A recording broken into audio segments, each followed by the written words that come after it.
My name is Ingred Newell. I'm 34 years old, and my family introduces me as still figuring things out.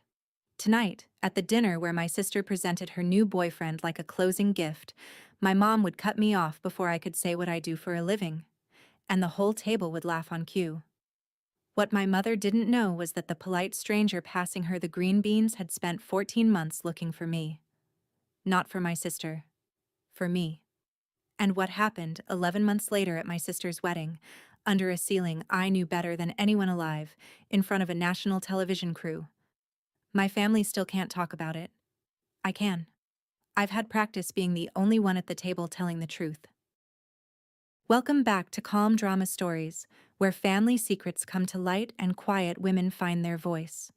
If you've ever been the one your family underestimated, the one they talked over, the one they explained away, this story is for you. Drop a comment below and be sure to subscribe. The dinner was at my parents' house in Harrows Bend, Ohio, and I knew it was a performance before I got my coat off. The good tablecloth was out. My sister Brooke had made the roast chicken she'd perfected for the county fair pageant in 2013, back when she was Miss Congeniality and I was the sister they left out of the group photo caption. I came straight from my workshop, 15 minutes across town, and I'd scrubbed my hands twice, but linseed oil lives in your knuckles like a confession. My mom seated me at the end by the china cabinet, outside what she calls the conversation zone, and that was normal. What wasn't normal was the staring. All through the salad, my family kept glancing at me the way you glance at a vase on the edge of a shelf, not with interest, with dread. My mom, Brooke. Even my dad, Tom, peering over his glasses and then away. I checked my blouse for stains. Nothing. The boyfriend was the only one who looked at me like a person. Grant. Tall, careful manners, the kind of listener who turns his whole chair toward you. He asked my dad about his tomatoes and actually followed up. Brooke watched him the way you watch a lottery ticket. My mother watched him the way you watch an auditor. And in the gaps, everyone watched me. Warning looks, passed around the table like a dish nobody wanted to hold. I'd been in this family 34 years and I still couldn't read the whole code, but I knew the channel it came in on. Something about tonight was fragile, and they'd all agreed in advance the breakable thing was me. Then Grant turned, gave me his whole chair, and asked the politest question in the world. "And what do you do, Ingrid?" My mother set down her fork with the sound of a gavel. "Don't embarrass us." She said it lightly, brightly, the way you'd say more wine, and that is exactly what made it land like a slap. This wasn't anger, it was procedure. The table laughed. Not cruel laughter, which somehow would have been kinder. Rehearsed laughter. The laughter of people who had heard this bit before and knew their part. My aunt tittered into her napkin. My dad studied his chicken like it contained a message. And my sister, glowing, radiant, 12 hours away from perfect, leaned toward me with the smile she saves for cameras and said, "Maybe lie this time so you don't sound so pathetic." More laughter, warmer now, relieved. The vase had been moved safely back from the edge of the shelf. Grant didn't laugh. I noticed that even then. He looked from my sister to my mother to me, the way a man checks a room's exits. I sat there with my hands in my lap, and I did the thing I have done at that table since I was 22. I smiled. I counted to 10 the way I count strokes when I'm planing a drawer face, even pressure, no gouges. Any other year, that would have been the whole story. Smile, pass the beans, drive back to the workshop, talk to the furniture. The furniture is more polite. But that afternoon, I had come off a scaffold under a church ceiling in Toledo, and my hands still smelled like 140 years of other people's patience, and something in me was tired in a brand new place. So I didn't just smile this time. I opened my mouth. "I'm a conservator," I said, in the same voice I use to tell clients their heirloom is older than they think. I restore things people gave up on. That was all. Both true. Level as a workbench. My mother inhaled through her nose, the sound of a correction being loaded, and pivoted to the honeymoon question she'd been saving, because in her house the way you handle a mess is you talk over it until it agrees to not exist. Brooke picked it up on cue. Portugal, maybe Italy. And the table rolled on, relieved, and I reached for the green beans, already retreating back into my usual assignment, which is being furniture myself. Except Grant hadn't moved. He was looking at me, and his glass was suspended halfway between the table and his mouth. Forgotten. And there was an expression assembling itself on his face in slow motion. He set the glass down with the care of a man diffusing something. "I'm sorry," he said, and the table kept talking. "Newell." Louder. The table quieted. Newell? Newell Conservation? Out on Millbrae Street?" I said that was my shop, yes. And Grant did something no one has ever done at that table in my honor. He laughed. One short, amazed note. And pulled out his phone. His thumbs moved. He turned the screen around. On it was a photograph of a walnut highboy, 1780s, book-matched veneer, the finish glowing like something poured. I knew it the way you know your own signature. I'd spent 5 months of my life a foot away from that piece. "You did this," Grant said. "This is our foundations. My mother has been trying to reach you for 14 months. You could hear the refrigerator hum from 2 rooms away. My mother's face did something I'd never seen it do. It went looking for a script and came back empty. Brooke's fork stopped in the air with a piece of her pageant chicken still on it. Grant kept going, because he had no idea he was rearranging a house as he spoke. His family ran the Whitfield Foundation. Arts, preservation, a name even my mother knew from the society page she pretends not to read. They had underwritten the restoration of Fairmont Hall, the big limestone estate out on County Road 9, and the selection committee had ranked one conservator first for the ballroom ceiling. Newell. The only documented apprentice of Abe Fletcher, who'd restored Fairmont the last time, back in 1987. "We wrote to your shop twice," Grant said, bewildered, almost laughing again. "You're a hard woman to reach." I said I was behind on my mail, which was true, and did not say that I assumed anything embossed was junk, which was also true. My mother rebooted mid-scene. I'll give her that. "Well," she said, patting the table like it was a nervous horse, "Ingrid dabbles. She's always been artistic." And Grant, polite, unbudging, terribly sincere, said, "Mrs. Newell, the committee doesn't rank dabblers." Nobody laughed at that. My sister was looking at me with an expression I genuinely could not name because I had never seen it aimed at me before: recalculation. The boyfriend they'd staged this whole dinner to impress had spent the evening trying not to stare at the family embarrassment, because where he came from, the embarrassment was the celebrity. My mother reached for the wine and refilled glasses that were already full. Pale, all of them. Just like I promised you. She got me alone in the kitchen while the others had coffee, under the pretense of the dessert plates. My mother has a special voice for damage control, low and administrative, the voice of a hospital billing office, which is what she ran for 26 years. "You will not take that job," she said, scraping frosting off a plate with surgical strokes. I asked why not.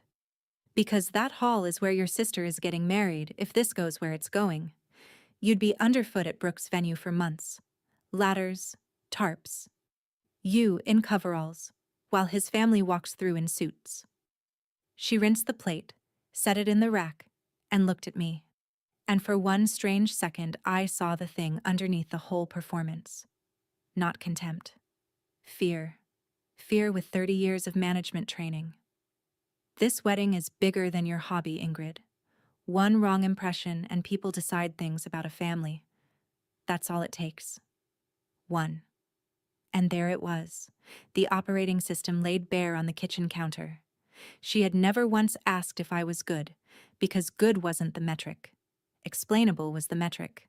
A daughter in coveralls was a liability no matter what her hands could raise from the dead.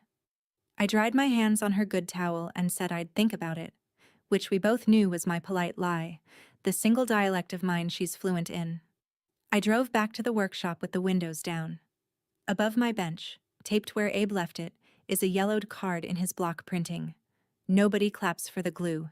It holds, anyway." At 11, my laptop pinged. The Fairmont Preservation Trust, formal invitation to consult. Subject line: regarding the ballroom ceiling. I read it 3 times and slept like a stone. Brooke called the next morning, half apology, half audit. She wanted to know why I'd made it weird at dinner, which is our family's phrase for telling the truth in a load-bearing location. And in the tangle of it, the staring finally got explained. They'd briefed him. Before I ever walked in, my mother had prepared Grant the way you prep a guest for a dog that bites. Ingrid is between things. Ingrid is a bit lost. Don't ask her too much. It's a sore subject. That's why the whole table had spent the salad course watching me like weather. They were waiting to see if the story would hold. I was a managed risk at my own family's table. It wasn't mean, Brooke insisted. Mom just wanted the night to go well. Grant's family is... You don't understand what they're like. Everything matters with these people. I said it sounded exhausting. Everything mattering. And she laughed before she remembered we weren't like that with each other. Then she went quiet. And in the quiet, she said the truest thing anyone in my family has ever said to me. You weren't supposed to matter tonight. I heard her hear it. The little intake of breath. I didn't mean it like that, Ing.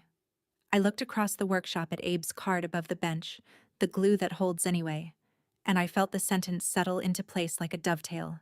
Snug, permanent, load-bearing. It explained 34 years in a handful of words. Nobody ever means it, I said. That's the whole problem. I told her congratulations again and meant it and hung up. And then I opened the trust's email and typed 4 words I'd been circling all night. I'd be honored. When can we start? You should know how I got here, because my mother's version has me wandering off a sensible path into the woods. Here's mine. At 18, I did 1 semester of accounting at the community college, picked because my mother had a speech about health insurance and a framed idea of a daughter behind a desk.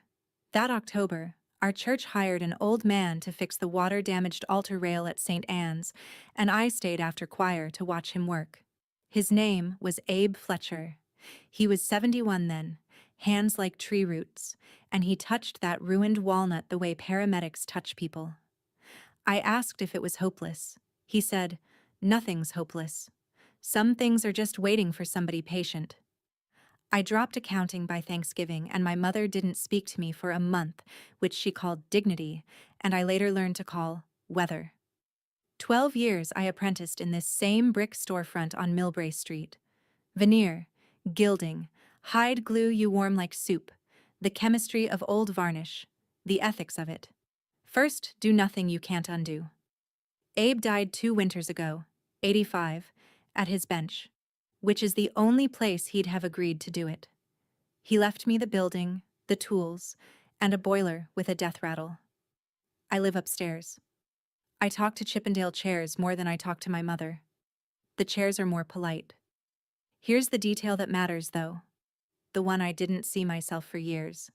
The sign out front says, Newell Conservation. No first name. No photograph in the local paper, ever. I've declined 3 times. 12 years of work, and I had never once signed a piece. Never hung my name where a person could point at it. I told myself that was humility. Keep that in your pocket. We'll need it later. The Fairmont Preservation Trust met me in the ballroom itself, which was theater, and it worked. Sheets on the chandeliers, light through arched windows, and above it all the ceiling. An 1897 mural, the 4 seasons wheeling around a painted sky, gray with a century of lamp smoke, water stained down the east corner like an old grief. My neck ached in the first minute, and I didn't care. The offer, ceiling and grand staircase, 9 months, $48,000 including materials. Fair money, honest scope, the job of my life. Then the trust director slid over the media addendum, a television series called Made to Last, national, the good kind, craftsmen and lighthouses and dying trades, had partnered with the restoration's funders. They'd film the progress and the finished hall, in use. Cameras, interviews. My mouth went dry in a way $48,000 couldn't fix. I asked for a personal carve-out. No on-camera interviews, Credit in text only. The director raised an eyebrow. Most contractors ask for more camera, not less. But she allowed it. And I signed with the fountain pen Abe left me, and if my hand shook, nobody said so. On the way out, a woman flagged me down in the parking lot. Mrs. Aldous, the retired librarian, gardening gloves, and no preamble. Ingred Newell, I'm still cross with you, you know. I asked what I'd done. Last spring, we invited you to exhibit at the library, the history of local craft. We wanted your altar rail photographs. And you turned us down flat. Didn't even write back yourself. I stood there in the gravel with my contract under my arm. I had never received any invitation.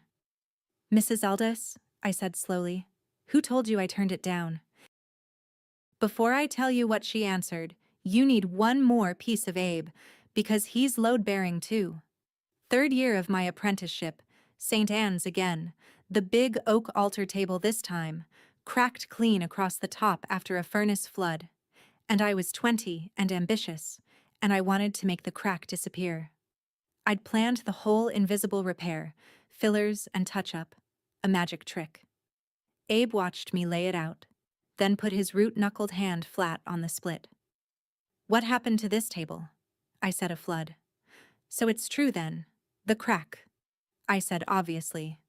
Then why are you about to make it lie? He showed me instead, a butterfly key, walnut against the oak, set proud where anyone could see. A little bow tie of new wood straddling the wound, stronger than the plank had ever been. People still touch it after services. The crack has held for 13 years. What he said while we clamped it is the closest thing I have to a religion. We don't hide the cracks. We make them strong enough to hold. I have applied that sentence to 1,100 objects. Chairs, cradles, a carousel horse, one entire church ceiling. Here is what I had never once applied it to, and I can see it now from this distance. Myself. My whole life in that family was an invisible repair. Sand yourself smooth, match the finish, vanish into the set. Don't be the crack in mother's tabletop. 12 years I gave other people's broken things their dignity back, and the whole time my own name was a split I kept puttying over. Mrs. Aldous was about to hand me the chisel that opened it. She looked at me funny in that parking lot and said, "Why, your mother, dear, she answers for you."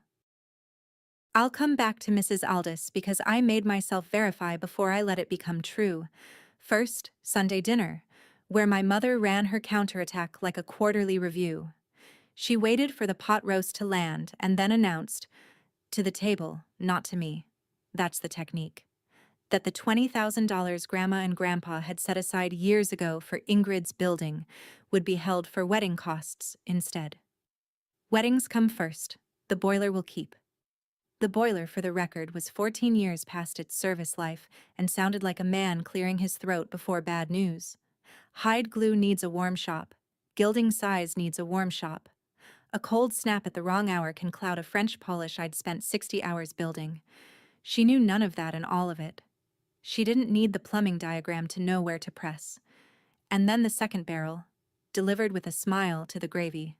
Hensley's Accounting is hiring, by the way. A real desk. Something I can say out loud at church when people ask about you. There it was again, her one commandment. Be sayable. I did not fight at the table. You don't win at her table. The table is hers. I did the math on the drive home instead.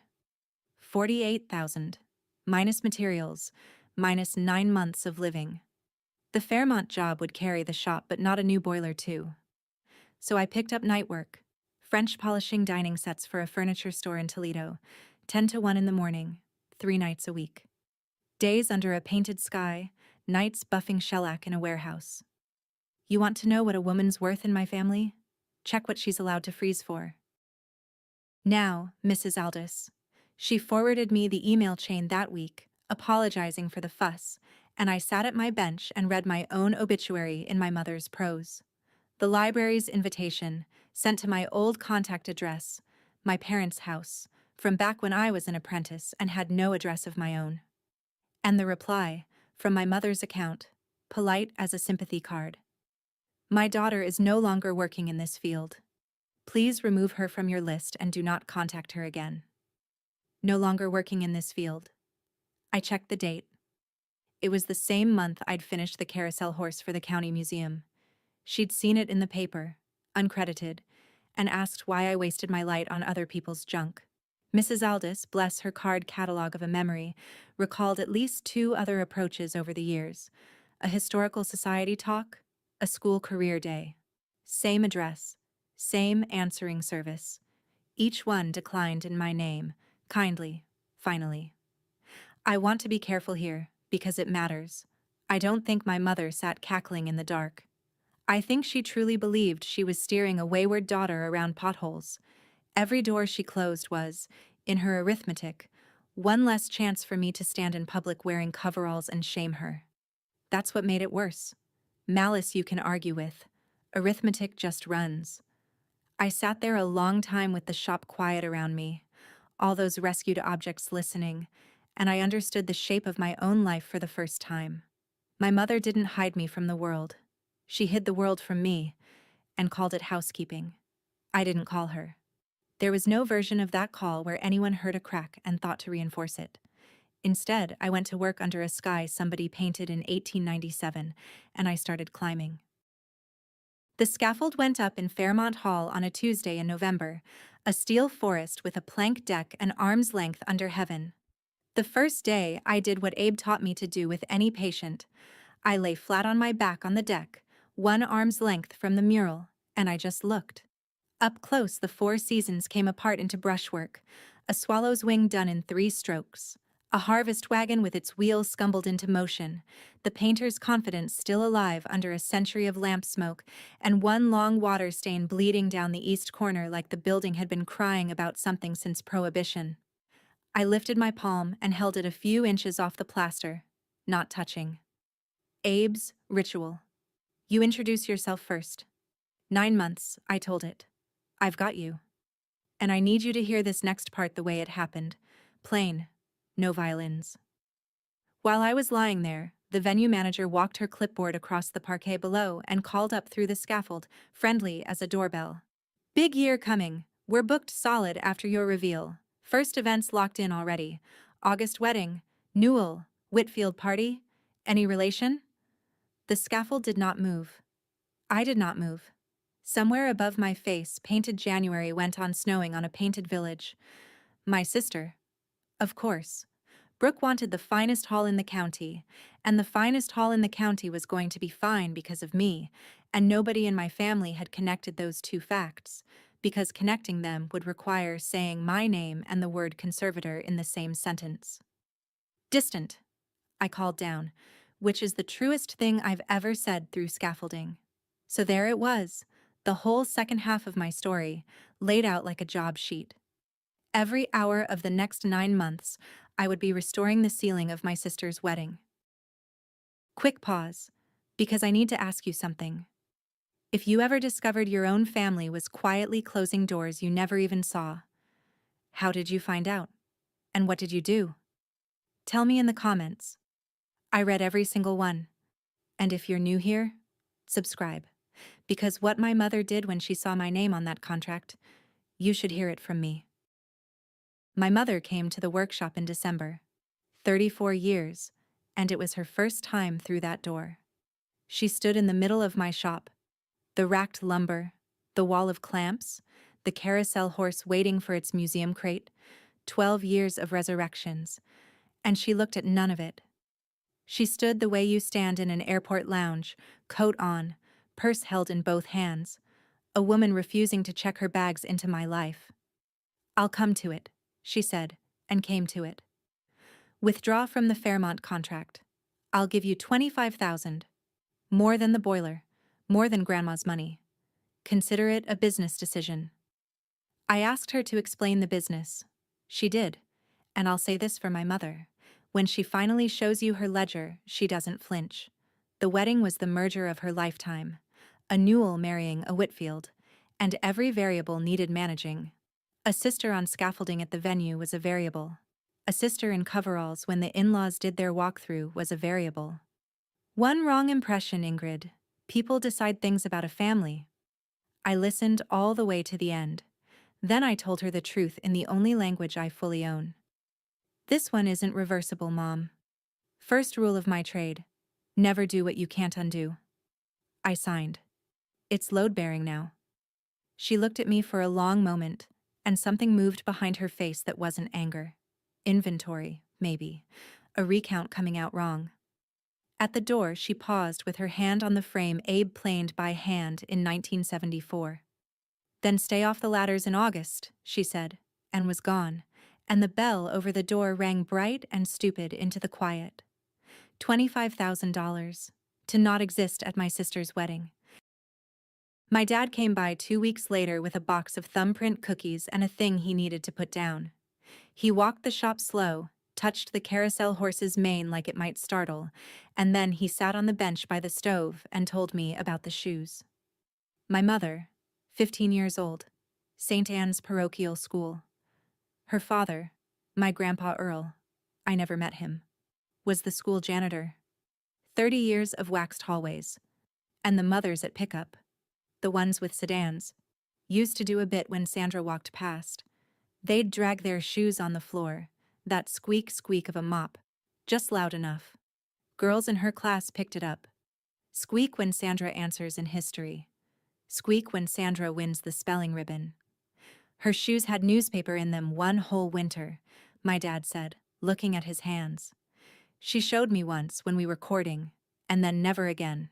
Made me swear. He took a cookie he didn't eat. The day you told her you were quitting accounting for furniture, she cried in the garage where you couldn't see.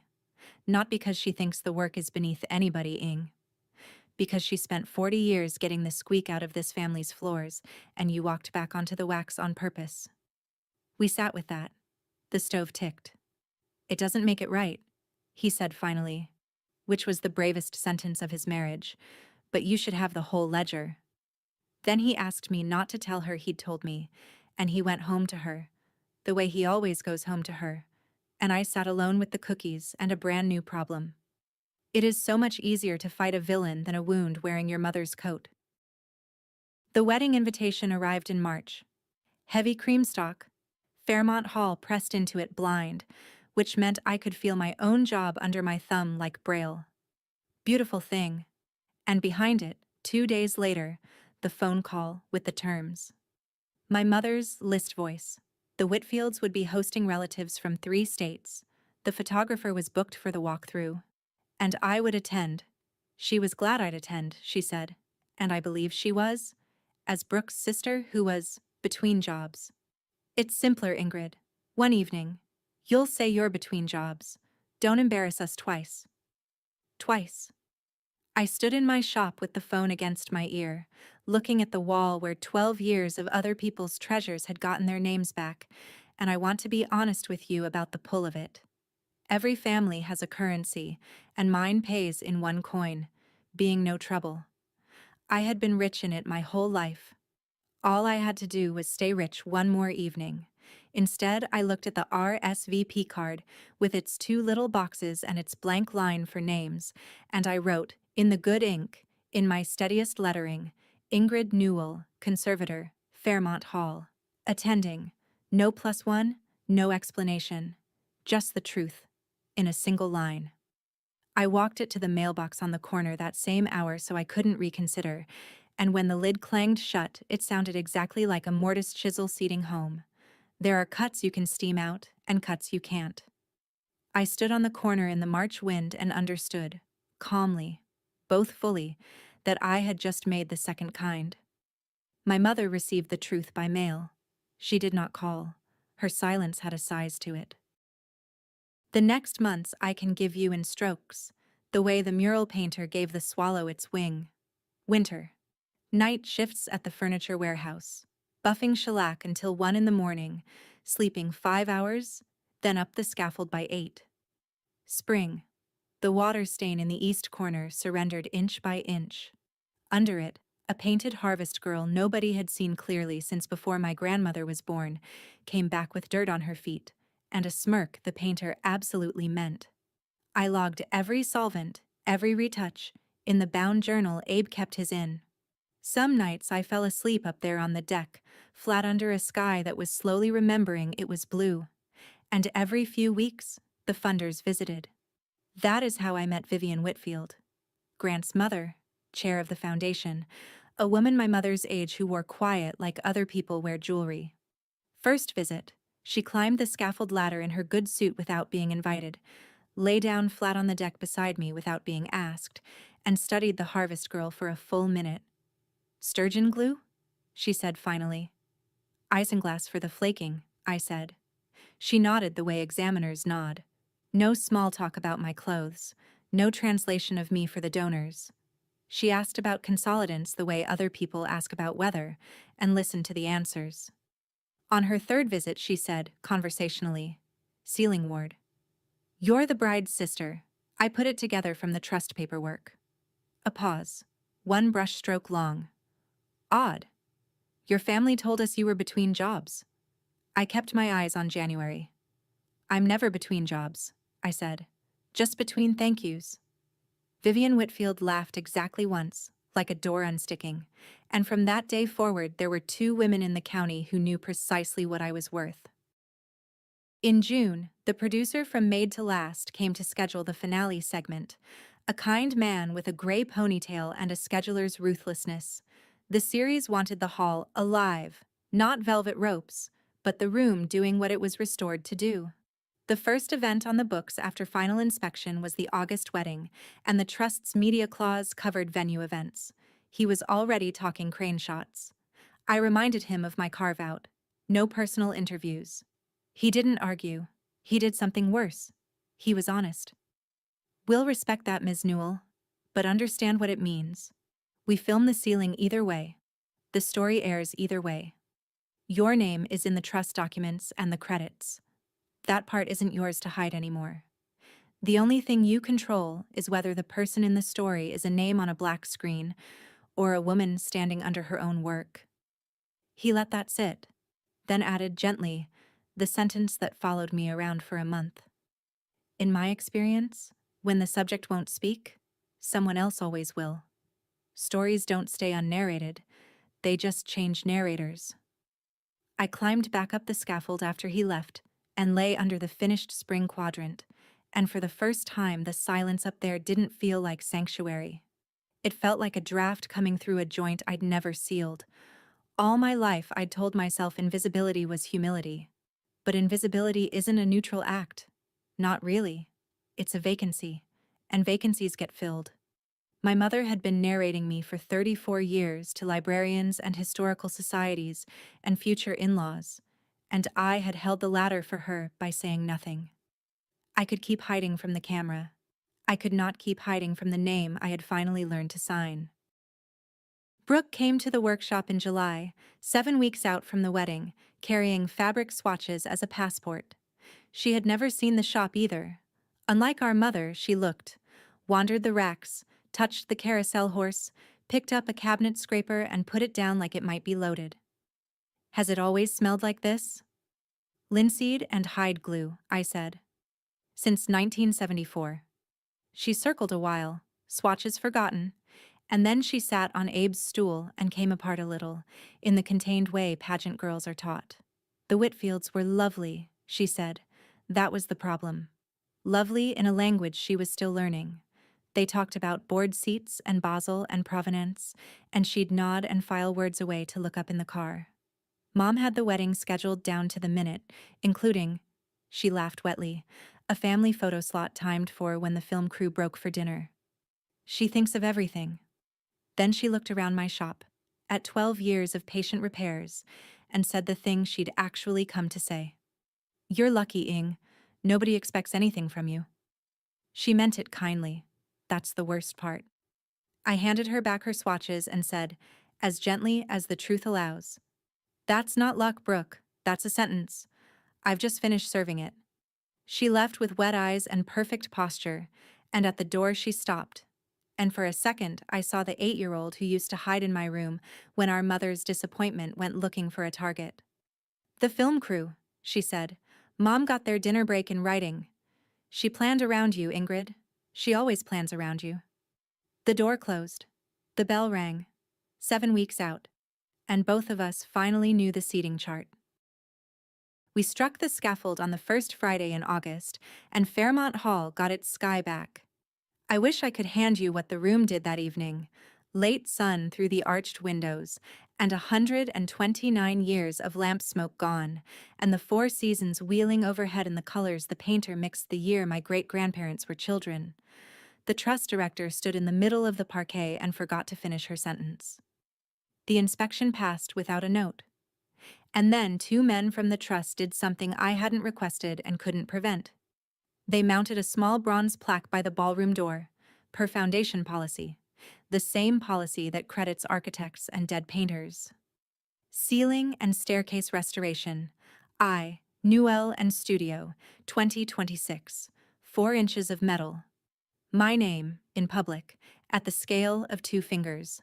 I stood in front of it longer than I will admit to you, and I thought about a sign with no first name, and a career of last pages, and I felt the plaque doing something no therapy had managed. It made the work exist in the same world as me.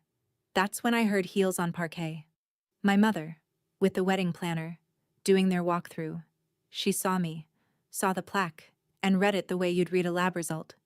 For a moment, nothing on her face moved at all. Then she turned to the planner with her hostess smile and said, indicating the doorway, indicating my name, "A potted fern would soften this corner, don't you think? Something tall."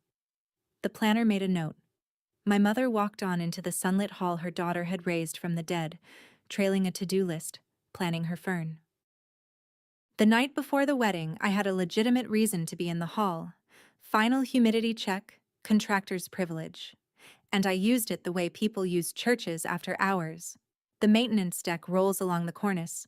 I lay on it one last time, a foot under my finished sky, and I talk to the ceiling the way I used to talk to Abe, which is to say, quietly, and expecting better answers than I deserve. Tomorrow the room would be full of Whitfields and Lilies and a film crew, and somewhere in the middle of it, my family's version of me and my own version were going to occupy the same 100 feet of parquet for the first time. "We don't hide the cracks," I said to Painted January. "We make them strong enough to hold."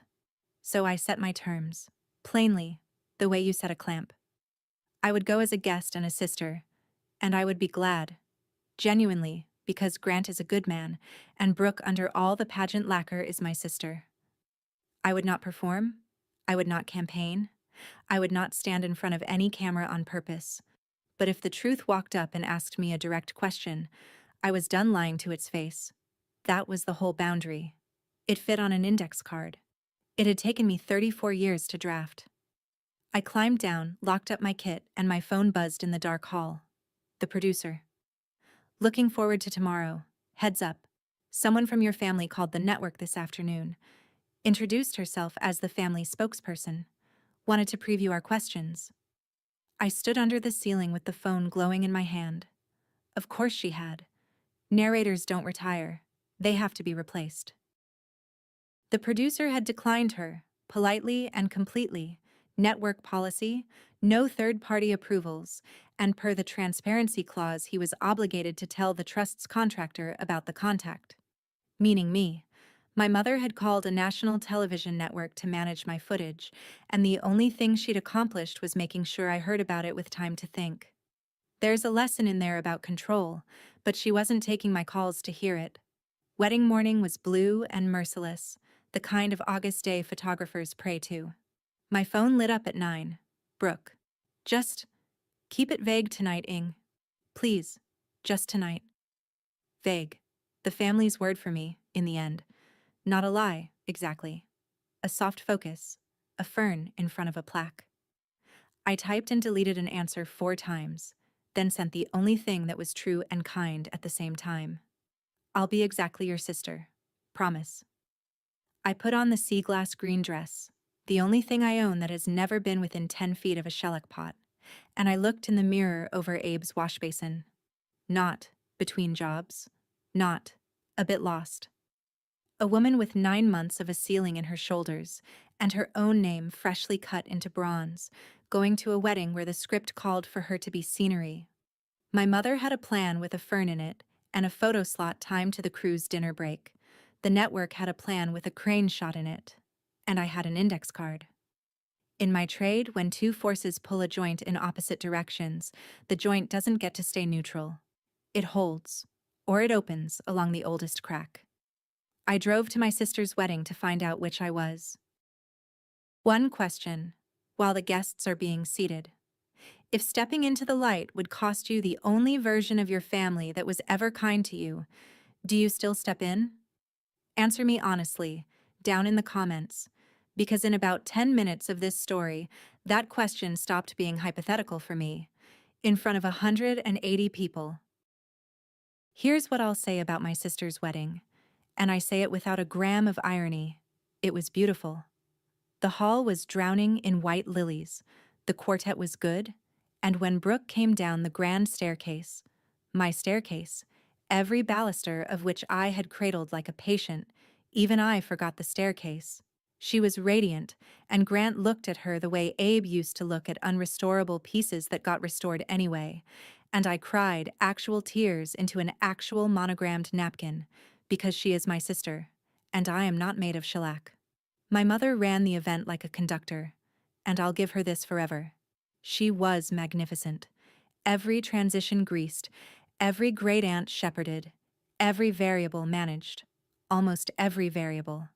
Because through the ceremony and into the reception, quietly, on long lenses from the gallery, the made-to-last crew was filming the room being alive. And the room, my room, was performing over all our heads. Guests kept looking up. You could watch it travel table to table, the little upward drift of chins, Whitfield cousins from 3 states asking each other who, and somewhere behind the cake table there was now a bare bronze plaque. Because at 4 that afternoon, I'd been told, a woman from the trust had moved a potted fern and asked the venue manager, in writing, that it stay moved. Vivian Whitfield raised her champagne to me across 40 feet of parquet, a toast the size of a secret. And I watched the producer notice that toast, track it back to me, and check his watch against the light. The dinner break my mother had negotiated was in 20 minutes. The segment, I understood with total clarity, was not. He came to my table between the toasts and the cake, crouched by my chair, and kept his voice in the range meant for confessionals. Lights in 10 minutes, one segment, the restorer under the restored ceiling. The trust had confirmed to the network that I was in the room. One sentence, Ms. Newell. You can decline and we shoot the ceiling without you, but I'd be lying if I said it would be the same film. I opened my mouth, and a hand closed on my elbow, warm, manicured, absolute. My mother, smiling her hostess smile at the producer. Excuse us, she's needed for family photos, steering me through a service door into the back hallway by the kitchen, where the flowers give way to fire extinguishers and the truth of any venue lives. She turned to me, and the smile fell off like a price tag. Not tonight. Don't embarrass us. The old sentence, 3rd time in my life it would matter, and this time I heard everything packed inside it. The newspaper in the shoes, the squeak of the mother's souls, 40 years of getting this family off the wax. And then my mother, who does not negotiate, negotiated, which is how I knew she was afraid. You step into that light, in your little dress, and tell them your trade at your sister's wedding, and you make the whole night about you. Do that, and don't come to Sunday dinner. I mean it, Ingrid. I have never meant anything more. There it was.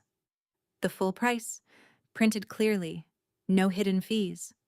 The family, such as it was, versus the name, such as I'd built it. 10 minutes. The kitchen door thumped behind a waiter. Somewhere in the ballroom, 180 people were finishing their salmon under my sky. I didn't raise my voice. In 9 months of night shifts and solvent fumes, I had rehearsed versions of this fight where I was devastating, and standing in the actual hallway, I wanted none of them. Mom, the winter you were 15, the newspaper in your shoes.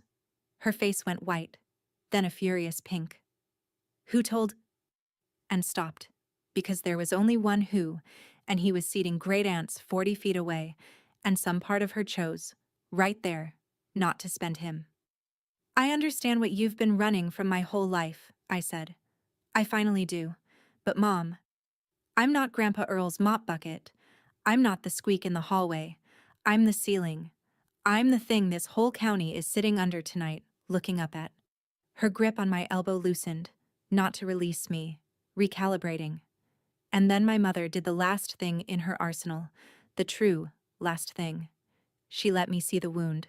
Her eyes filled, and her voice, when it came, was not the billing office.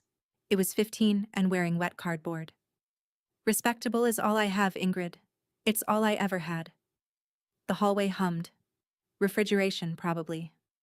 I know, I said, and I meant it as tenderly as anything I've ever said. I'm giving it back to you. All of it. I'm only taking my name. I lifted her hand off my elbow the way I lift a clamp when the glue has finally set. No yank, no drama, a quarter turn, and it simply lets go, because its work is done, and the joint is either strong now or it never will be. I walked toward the service door. Behind me, she said, quiet, almost to herself. You'll regret this. And for the first time in my life, it sounded less like a curse than a question. I pushed the door open into the light. The camera was already running. They killed the uplights on the dance floor and brought up the ceiling wash, and 180 conversations rolled to a stop as an 1897 sky ignited over the reception. People who had been eating under it for 2 hours saw it for the first time. That's what light does. It's the difference between a room and a revelation. And into the hush the host asked me, Mick-soft, "And who are you?" "Ingred Newell," I said. "I restored the ceiling. It took 9 months, and 129 years." A ripple, laughter and awe getting along for once. He asked what the work was, really, under the chemistry, and I gave him Abe, because the truth is, I've only ever had the one sermon. My teacher used to say, "We don't hide the cracks, we make them strong enough to hold. Everything up there has failed at least once. That's not the shameful part. That's the load-bearing part." I watched that land on faces, on the trust director, on a Whitfield cousin, on my father standing at the edge of the parquet with his hands folded, crying without fuss, the way insurance men cry. And then, the question I'd been bracing for since the hallway. Your family here tonight, I'm told. Who gets the credit for all this talent? The revenge was right there, gift-wrapped, national. One sentence about a mother who answered letters in my name. I looked into the lens and felt the whole arsenal pass through my hands and set it down. My teacher was Abe Fletcher, who restored this hall in 1987. Everything else I owe to this room. Applause started somewhere near the cake and took the hall like weather. Grant stood first, Vivian second. Then everyone, my sister in white with her hands over her mouth, the ceiling burning gold over all of it, and the camera, panning the family table, found one chair empty, its napkin folded with terrible neatness. My mother had left before the lights came up. She missed the cake. She missed her own triumph, is the thing. The wedding of the decade, executed to the minute, and the last minute belonged to the daughter in the little dress. My dad stayed. He stood beside me while the crew coiled cables, not saying much, holding 2 glasses of champagne like they were evidence, and finally he touched the sleeve of my sea glass dress and said, "The janitor's granddaughter. Look at you." Which I will keep forever. Brooke found me by the plaque, mascara gone abstract, bouquet dangling. For a second neither of us knew which family we were from. Then she said, "You didn't lie this time," and I said, "I never did." And my sister looked up at the ceiling of her own wedding for a long, long moment, doing math it takes decades to do. "It's the most beautiful room I've ever seen," she said. "It always was," I said. "It just needed somebody patient." She hugged me with the full pageant-trained core strength of her and whispered, "The fern was mine to move, by the way. I signed the request." My sister. There's hope in that girl yet. That night, upstairs over the shop, I sat with a cup of tea and watched my inbox do something it had never done. 4 museums, 2 churches, an auction house, a query from a university program, all before midnight, and one text from my mother, time-stamped 9:41, which I will translate for you into fluent Sandra. It said, "The plant would have looked better." I laughed alone in my kitchen until the kettle joined in. I didn't answer. Some joints you leave unclamped and let the wood decide. I had spent 12 years restoring other people's names while hiding mine like a crack. That part of the story aired tonight, and it was over. The segment aired in the spring. 11 minutes of a ceiling and 40 seconds of a woman in sea glass green telling the truth about cracks. Here's the aftermath, measured, because I don't deal in miracles. The shop is booked out 3 years. I hired 2 apprentices. One of them left a finance degree half-finished to learn hide glue. And when her mother called the shop to ask if I was serious, I said, "Ma'am, nothing's hopeless. Some things are just waiting for somebody patient," and heard my own life click shut like a well-cut joint. The boiler is new. I paid for it myself, which matters to me in a way accountants would understand after all. My family did not collapse, because families like mine don't collapse. They rebrand. My mother goes to the same church, sits in the same pew, and tells the same women, I'm reliably informed, that her daughter works with museums. The fern is not mentioned.